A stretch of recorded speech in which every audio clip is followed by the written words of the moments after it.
Oi, gente. Nosso assunto de hoje é concordância verbal. O que é concordância verbal? É a concordância do verbo com o sujeito, tanto em número, singular ou plural, quanto em pessoa. Quais são as pessoas do discurso? Eu, tu, ele ou ela, nós, vós, eles ou elas. Então, é a concordância do verbo com o sujeito. Mas antes de entrar na nossa concordância verbal propriamente dita, eu quero dar uma pequena revisão sobre o que é verbo e o que é sujeito. Então, verbo é aquela palavra da oração que pode indicar uma ação. Exemplo, ela fez o exercício. Fazer indica uma ação, né? Pode indicar um estado, a criança está doente. Pode indicar uma mudança de estado, o menino tornou-se um adulto. Ou pode indicar fenômeno da natureza. Choveu muito ontem. E o sujeito? O que é o sujeito? Sujeito é o termo sobre o qual se diz algo. Vou dar uma dica para quem tem dificuldade de identificar o sujeito. Você faz a pergunta ao verbo. Quem é que ou o que é que? A resposta será o sujeito. Então, vamos revisar aqui o sujeito simples e composto, que é o que nos interessa nesse momento. Então, vamos ver aqui nessa frase. Os professores prepararam a aula. Vamos achar o sujeito? Quem é que prepararam a aula? Os professores. Os professores é o sujeito da oração. Núcleo desse sujeito, professores. Sujeito composto. O arroz e o feijão são alimentos saudáveis. O que são alimentos saudáveis? O arroz e o feijão. Sujeito, arroz e feijão. Núcleo desse sujeito, a palavra arroz e a palavra feijão. Voltando à concordância verbal. Qual é a regra geral de concordância verbal? O verbo concorda com o sujeito, né? Então, vamos ver aqui. Temos um sujeito simples aí. Rita leu o texto. Então, o verbo leu está concordando com ela, Rita. Sujeito composto.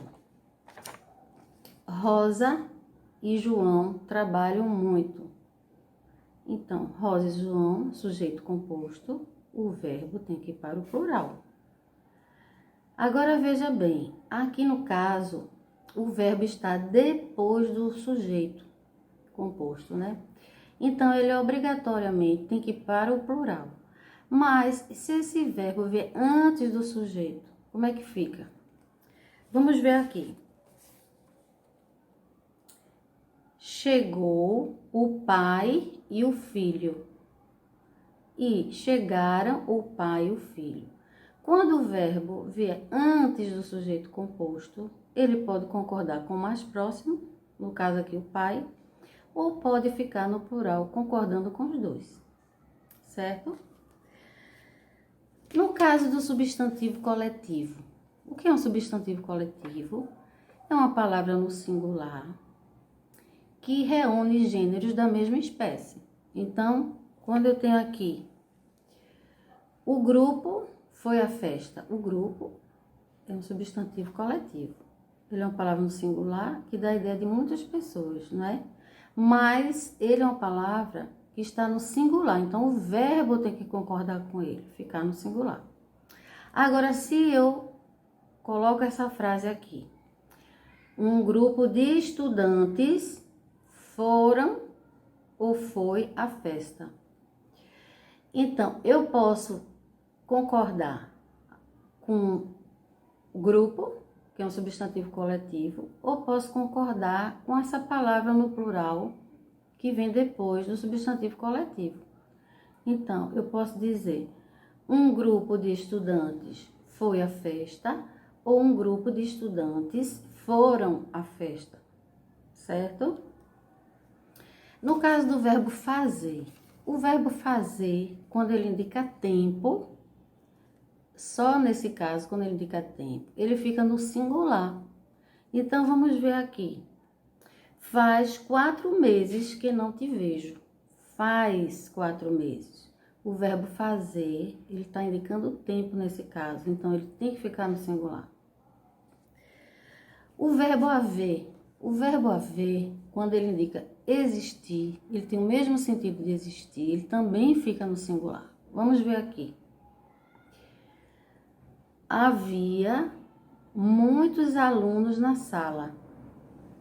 Existiam muitos alunos na sala. Então, o verbo aí, haver, fica no singular. Está com sentido de existir. E quando é data, como é que fica? Nós temos duas opções. Eu posso dizer hoje são 20 de julho ou hoje é 20 de julho. Quando eu digo hoje é 20 de julho, eu estou subentendendo a palavra dia. Hoje é dia 20 de julho.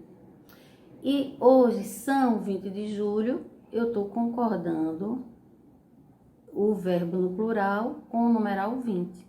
Tá ok? Então, existem várias outras regrinhas que a gente vai ver no nosso próximo encontro remoto, certo? Então, não percam e até lá. Beijo para vocês.